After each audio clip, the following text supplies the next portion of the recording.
નમસ્તે વિદ્યાર્થી મિત્રો, આજે વાત કરવી છે ધોરણ 6 અને વિષય વિજ્ઞાનના ચેપ્ટર નંબર 2 વસ્તુના જૂથ બનાવવાનું સંપૂર્ણ સ્વાધ્યાય સોલ્યુશન મેળવીશું। એ પહેલા ચેનલની અંદર પ્રથમ વખત આવ્યા છો તો મિત્રો ચેનલને ખાસ સબસ્ક્રાઇબ કરી દેવી। વિદ્યાર્થી મિત્રો, હજી ચેનલની જે સબસ્ક્રાઇબનું બટન દબાવવાનું બાકી હોય તો દબાવી દેવું, જેથી કરીને તમને આ પ્રકારના વિડીયો સૌથી પહેલા મળી રહે। પ્રશ્ન નંબર 1, લાકડામાંથી બનાવવામાં આવતી 5 વસ્તુઓના નામ તમારે જણાવવાના છે। તો તમે આવી વસ્તુઓ જોઈ જશે, જેમાં આપણે નામ આ પ્રમાણે લખી શકીએ। ખુરશી છે, ટેબલ, કાળું પાટિયું, બારી છે, બારણું છે, ઘોડિયું છે, ઘરે રમતગમતના સાધનો તમે બનાવી શકો છો। તો આ વસ્તુઓ જે છે તે લાકડામાંથી બનાવવામાં આવતી હોય છે। પ્રશ્ન નંબર 2, નીચેનામાંથી ચળકતા પદાર્થોની પસંદગી કરો।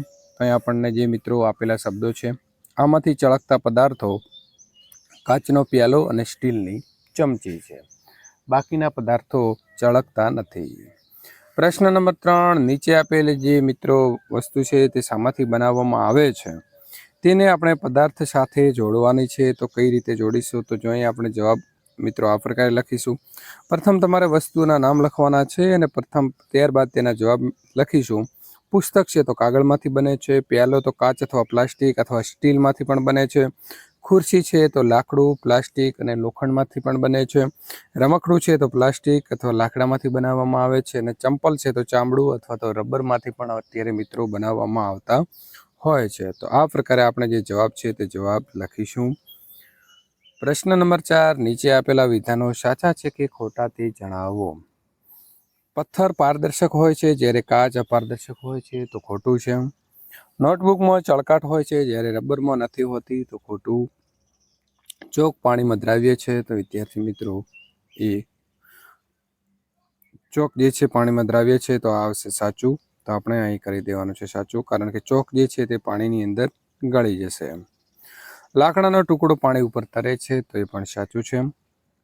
ખાંડ પાણીમાં દ્રાવ્ય થતી નથી, તો ખોટું છે। ખાંડ પણ પાણીની અંદર દ્રાવ્ય થઈ જાય છે। પ્રશ્ન નંબર 6, તેલ પાણીમાં મિશ્રિત થઈ જાય છે, તો ખોટું। રેતી પાણીની અંદર તળિયે બેસી જાય છે, તો સાચું। સરકો એટલે કે વિનેગર પાણીમાં દ્રાવ્ય હોય છે, તો એ પણ સાચું છે। પ્રશ્ન નંબર 5, નીચે કેટલીક વસ્તુઓ અને પદાર્થોના નામ આપ્યા છે, તો આને આપણે ગોળાકાર અને અન્ય આકાર જે છે તેમાં મૂકવાના છે। ખાવા લાયક અને બિન ખાવા લાયકમાં પણ ગોઠવીશું।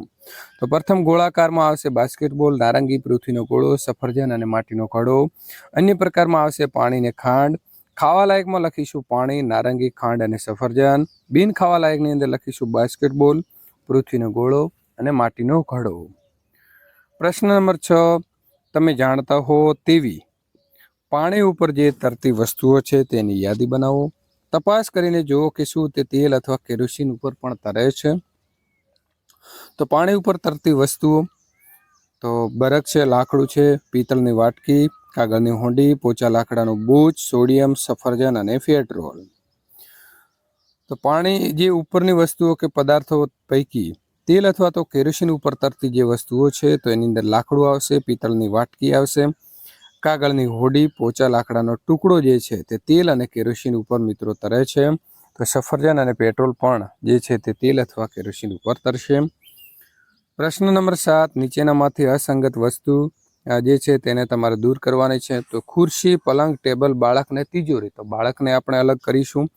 ગુલાબ, ચમેલી, હોડી, હજારી ગોટી ને કમળ, તો એમાં હોડી અલગ કરીશું। એલ્યુમિનિયમ, લોખંડ, તાંબુ, ચાંદી અને રેતી, તો રેતીને અલગ કરીશું। ખાંડ, મીઠું, રેતી, કોપર અને સલ્ફેટ, તો એની અંદર પણ રેતીને અલગ કરીશું। તો મિત્રો પ્રથમ બાળક જુદું પડે છે, બીજામાં હોડી અલગ પડે છે, ત્રીજામાં રેતી અલગ પડે છે અને ચોથામાં પણ રેતી જે છે તે અલગ પડે છે। વિદ્યાર્થી મિત્રો, આ પ્રકારના સોલ્યુશન મેળવવા માટે અહીં આપેલી એન્ડ સ્ક્રીન ઉપર ક્લિક કરી અને મિત્રો તમે આ પ્રકારના સોલ્યુશન મેળવી શકો છો।